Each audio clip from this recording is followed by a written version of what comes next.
since you interestingly mentioned that how this particular case in point, the fact that the parents, the guy could have repeated his class. So reminds me, back in sixth, I failed my sixth standard first time because I was horrible at maths. Horrible to the extent that I scored, I think, 7 out of 100. And I had to repeat my sixth standard, because of which I did not enjoy my schooling at all. When I did my the second time, the whole, living with the fact that I have failed, living with the fact that I felt that I was being judged at every point, and I did not have anybody to talk to. Precisely. Because parents did what they thought best was, what they best thought was to be done. There's nothing to blame them for. However, now, the whole thing involving parents and becoming more conscious as parents, how do you think parents can now start working with kids? Because everybody's so involved in their work. What are those little steps that parents can take to engage better with their kids and not get into the direction when things go wrong?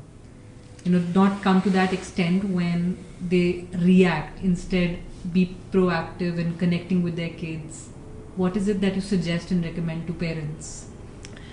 The first thing is the very mindset. The mindset is towards making their children successful. The mindset should be preparing them to handle failure, because failure is a reality. And because children are not able to handle failure, they get into different directions, right? The other thing is communication, the way you communicate with your child. If you'll ask your child, how was school? He will give a one-word answer. Good. He will not go beyond that. Instead of that, asking, so what was the best thing about school today? And having all your 5 senses active. Because children understand that. They show what they see. If they see you expressing, they will express. Right? So ask them, what was the best thing about school today? And they will share.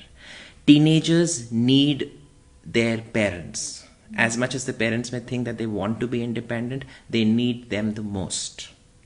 So that is, the very first thing that is important, communication. Second is, as you said, the most common fear, of the teenagers I have coached is the fear of being judged.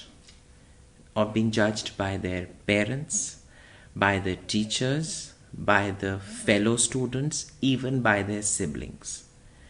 And that judgment can only be handled by first the parents not judging themselves, clearing their own belief system before they are sitting with their child. Because there are so many impressions that are formed during the day. There is so much that they have gone through, and they have to first clear their thought process and then talk to the child in a very, very non-judgmental way.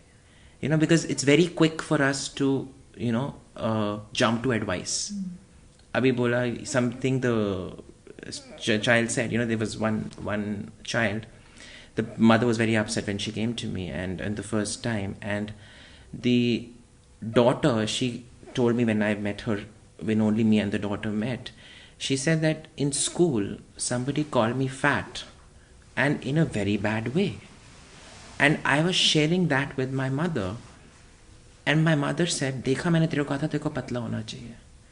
She was not understanding the emotion of the child. Instead, she was just jumping to a judgment or to an advice. So, very important to step into the shoes of the child, develop that rapport. Another thing is, of course, appreciation and acknowledgement. Appreciate your child, not for the results, but for the efforts. There is someone who stood for a head boy position, and he did not clear it. Coming back, the father says that, congratulations on your effort. Your speech was great. Get him with you and then ask him what could he have done better. Let him develop his own thinking. It should come from him rather than coming from anybody else. And then there is one thing very common that their children just come in from school and something has happened and they're very upset, so they will not say hi, hello, they'll just throw their bags away and go and close the door. So respecting the closed door policy is really important. And this is a thing that came from one of the teenagers I coach. So he used to tell me that my mom, I'm like in my room and she just steps in and she just lies down next to me. And I want my space then. So it's not necessary that your child is hiding something from you at that point in time. He's just trying to figure out, who he is and where he wants to be. And the most important, I mean, if we can put it in bold, we should put it in bold, is time. Build exclusive time with your children and make it fun. That's a time when you create a rapport with your teenager. Go out for bowling together, eat out together, or just have a general conversation which is not around the academics and the career of the child.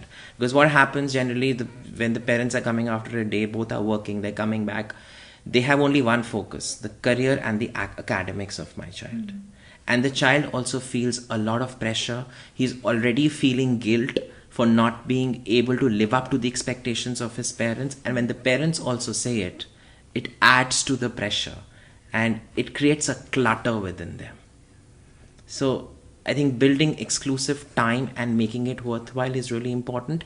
And parents also need to understand today that the game has changed.